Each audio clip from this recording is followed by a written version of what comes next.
নমস্কার,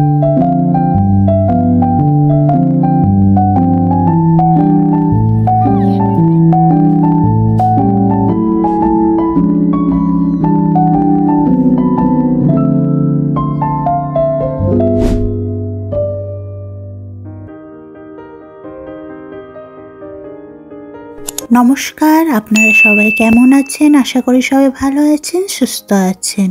বং life and living এর আরেকটি ব্লকে আপনাদের সবাইকে স্বাগত জানাই। আজকে সকালে রোদ উঠলেও স্নোফল হচ্ছিল, আর এখন তো পুরো দমে স্নোফল হচ্ছে। আমি আগের ভিডিওতেই বলেছিলাম এখানে 3-4 দিন ধরে স্নোফল হবে, কিন্তু এক সপ্তাহ ধরে এখানে স্নোফল হচ্ছে। কিন্তু এক নাগারে হচ্ছে না, মাঝে মাঝে হচ্ছে, মাঝে মাঝে রোদ উঠছে।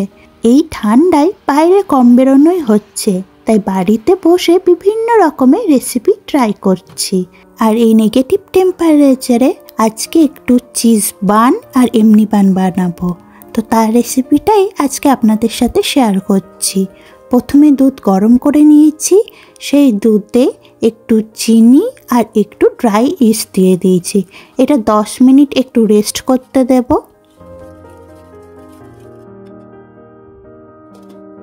10 মিনিট রেস্ট করানোর পর এটা একটুখানি ফার্মেন্ট হয়ে গেলে এর মধ্যে 2 কাপ ময়দা দিয়ে দেব।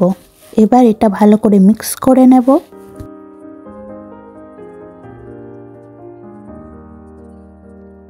এবার এর মধ্যে একটুখানি সাদা তেল, চাইলে বাটারও দিতে পারেন, আর একটা ডিম দিয়ে দিলাম। সাথে সামান্য পরিমাণ নুন, আর যেহেতু চিনি আগে দুধের সাথে দিয়েছি তাই আর চিনি দেব না। আর বাকি যে দুধটা গরম করে রেখেছিলাম সেটাও দিয়ে এটা ভালো করে মিক্স করে দিলাম। এবার এটা ভালো করে এয়ার টাইট করে দেব এই পলিথিন দিয়ে, এবং ঢাকা দিয়ে প্রায় 1 ঘন্টা রেস্ট করতে দেব। এই যে 1 ঘন্টা হয়ে যাচ্ছে, একটু ফার্মেন্টও হয়ে যাচ্ছে। এবার এটা আরো ভালো করে মাখতে হবে।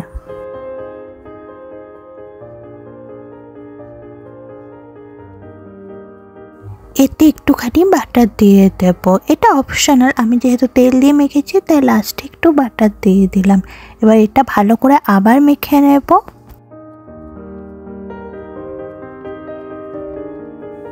এটা ভালো করে বেলে রোল করে নেব, দিয়ে এটা ছোট ছোট পিসে ভাগ করে নেব।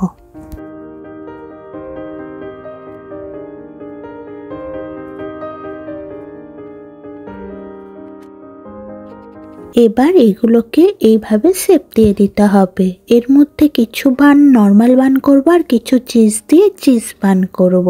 বানগুলো রেডি হয়ে গেছে। এগুলো কখনোই খোলা রাখবেন না, ফ্রিজে কাপড় বা এই পলিথিন দিয়ে ঢেকে রাখবেন। এবারে যে প্যানটাতে করব তাতে বাটার পেপার দিয়ে বানগুলো সাজিয়ে দেব। এবার এটা আরও 15-20 মিনিট রেস্ট দিয়ে রাখবো। 15-20 মিনিট পর বানের ওপর বাটার ব্রাশ করে বেক করতে দেব।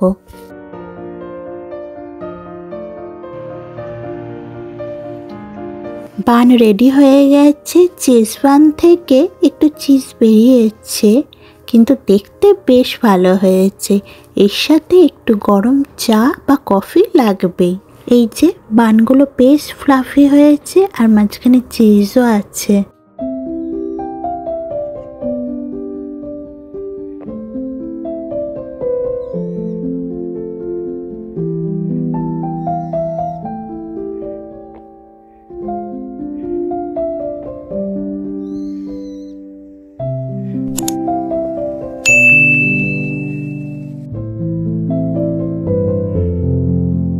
দুপুরবেলা একটু বাইরেটা বেরোলাম, দেখুন কি অপূর্ব সুন্দর লাগছে। মনে হচ্ছে কোনো বরফে ঘেরা দেশে ঘুরতে এসেছি, কিন্তু এটাই হচ্ছে আমাদের প্রতিদিনের রাস্তা।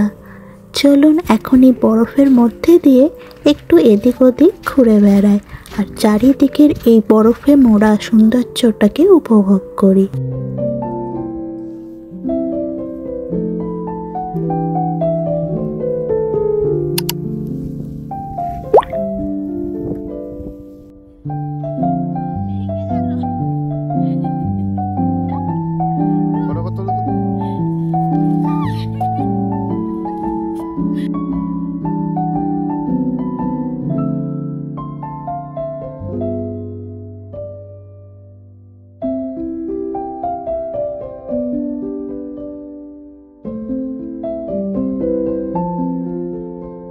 যত এর সৌন্দর্য দেখছি আর মুগ্ধ হয়ে যাচ্ছি।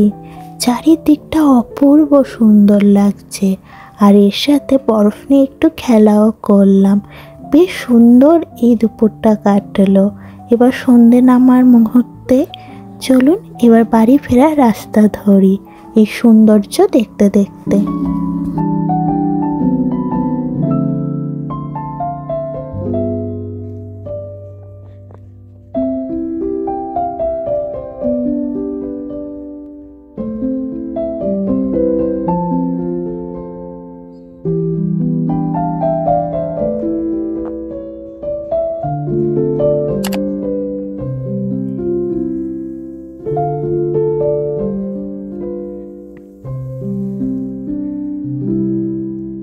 বাড়িতে পৌঁছানোর একটু পরই আবার অঝরে বরফ পড়তে লেগেছে। এই ঠান্ডায় একটু পিৎজা খেতে ইচ্ছা করছে, কিন্তু এই হেভি স্নোফলে আবার দোকানে গিয়ে পিৎজা কিনে আনবে, তার থেকে বাড়িতেই বেক করে নিই। আর বাড়িতে অনেকটা চিজ আছে, তাই পিৎজা বাড়িতেই বানিয়ে ফেলি। চলুন আজকে আপনাদের সাথে পিৎজা রেসিপি শেয়ার করব। প্রথমে হাফ কাপ গরম জলে 1 চামচ চিনি এবং ইস্ট মিশিয়ে নেব। এটা একটু ফার্মেন্ট হয়ে এলে এতে 2 কাপ ময়দা আর সামান্য পরিমাণ নুন দিয়ে এটা ভালো করে মেখে নেব। মাখা হয়ে গেলে আলাদা একটা পাত্রে তেল বুলিয়ে সেখানে ময়দাটা ফার্মেন্ট হওয়ার জন্য কিছুক্ষণ রেখে দেব। ওই আধ ঘন্টা থেকে 1 ঘন্টা রাখতে পারেন। এবার এটা ফার্মেন্ট হওয়ার জন্য রেখে দিই। তার মধ্যে পিৎজা সসটা বানিয়ে ফেলি। পিৎজা সস বানানোর জন্য আমি হাফ গাজর নেব, 1টা টমেটো, হাফ পেঁয়াজ, 2টো রসুন, 1 টুকরো আদা, 2টো লঙ্কা নিয়ে নেব এবং এইগুলো এরকম করে কেটে ভালো করে সেঁকে নেব। এটা আপনারা জালিতেও সেঁকতে পারেন বা এরকম তাওয়াতেও। এটা ভালো করে সেঁকা হয়ে গেলে এরকম পোড়া পোড়া একটু ভাব আসবে এবং সেদ্ধও হয়ে যাবে। তারপরে এটা গ্রাইন্ডারে পেস্ট করে নেব। এবার কড়াইয়ে সামান্য তেল দিয়ে তাতে রসুন কুচি দিয়ে দেব এবং পেস্টটা এর মধ্যে ঢেলে দেব। তাতে সামান্য নুন, গোলমরিচ গুঁড়ো, সামান্য চিনি এবং একটু সস দিয়ে দেব। তাহলে আমাদের এই পিৎজা সস রেডি হয়ে যাবে। এটা মোমোর সাথেও খাওয়া যাবে, খুব সুন্দর খেতে হয়। এই দেখুন আমাদের ময়দা রেস্ট হয়ে গেছে। এবার ভালো করে এটা আরেকবার মেখে ছোট ছোট ডো করে নেব।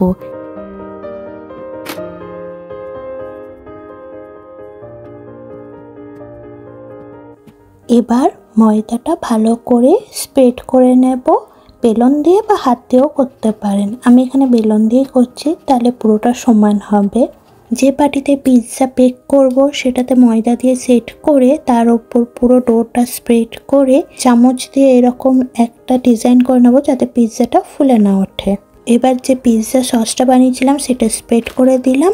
আজকে 2 ধরনের পিৎজা করব, একটা চিকেন পিৎজা আর একটা ভেজ পিৎজা। এখানে আমি চিকেন নাগেটস নিয়েছি, সুইট কর্ন আর বিভিন্ন ধরনের চিজ। এখানে স্লাইস চিজও আছে, কিউব চিজও আছে। আর কিছু ভেজিটেবল কাট করে নিয়েছি। এখানে ক্যাপসিকাম এবং পেঁয়াজ কেটে নিয়েছি। পিৎজার বেসটা হয়ে গেছে, এবার টপিং দিয়ে দেবো। নিজের ইচ্ছা মতন টপিং দিতে পারেন। আমি এখানে প্রথমে কিউব চিজ দিয়েছি, তারপরে চিকেন নাগেটস আর সুইট কর্ন দিয়ে দেব। তার উপর স্লাইস চিজ আর মোজারেলা চিজ দিয়ে দেব। এটা সুইট কর্ন চিকেন পিৎজা করছি, আর একটা নর্মাল ভেজ পিৎজা করব। আর একটাতে ক্যাপসিকাম, পেঁয়াজ আর সুইট কর্ন দিয়ে পিৎজা বানাবো। এখানে সব রকম টপিং দিয়ে দিলাম, এবার একটু চিজও দিয়ে দিলাম। সবার শেষে একটু চিলি ফ্লেক্স আর অরিগ্যানো দিয়ে এটা বেক করতে দেব।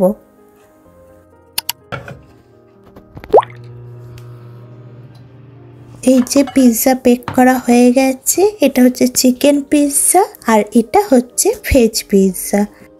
চলুন আজকের এই পিৎজার সাথেই আমাদের ডিনারটা সম্পন্ন করি। তাহলে আজকের ভিডিওটা এখানেই শেষ করলাম। ভিডিওটা কেমন লাগলো অবশ্যই জানাবেন। ভিডিওটা ভালো লেগে থাকলে লাইক, কমেন্ট, শেয়ার করতে ভুলবেন না এবং আমাদের চ্যানেল বং লাইফ অ্যান্ড লিভিংকে সাবস্ক্রাইব করে দেবেন। খামসা হামিদা।